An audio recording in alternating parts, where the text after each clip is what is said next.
leaders rose up, ambitious and cunning. They'd offered up hope to a land that had nothing. People throughout this country believed they'd fight for their freedom, let their swords intercede. You see, this was the day for revolution success, where the people gained freedom, and well, you know the rest. History will surely remember this day. Forever they changed, forever now saved. But despite the excitement that hung in the air, history looked on and just didn't care. All revolutions inspire excitement, and so history proposed this subtle indictment. Revolutions are celebrated for what they have done, but no group lasts forever, and the wars never won. Nations are eager to answer the call, only to realize all empires must fall. And so history repeated and repeated in monotonous drudge, its distaste for revolutions turned into a grudge. Until one day, a carpenter stood up and spoke out and offered a freedom this world was without. You see, this revolution had no land and no flags. Its leaders were humble, content in their rags. They were determined to grow without swords, without bows, and they dreamed of true freedom that would transform the soul. And this movement took off, despite history's scars in a world that said, just wait for its leaders to die off.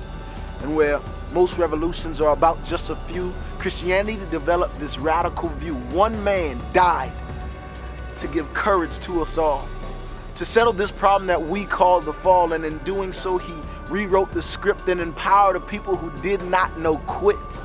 Nation after nation, generation after generation, our ancestors were part of this unstoppable vibration. But all revolutions come at a cost, and ours is no different when we think of what's lost. Beatings and killings and violence and shame are just a few of the things that they took for his name. And all the while their prayers stayed the same. Lord, just give us the boldness that we may proclaim. And now there is us. You see, history cemented in glorious past, but the future looks on and asks, will it last?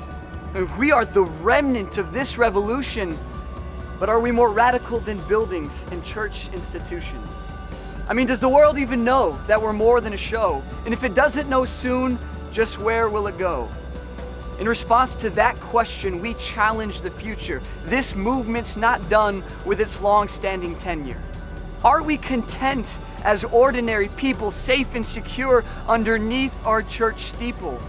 Or, for the sake of the lost, do we count the cost and venture out boldly in the shadow of the cross? I leave you, my friends, with an invitation for greatness, not from the mouth of the poet, but from the breath that once made us. Walk with swagger, my friends.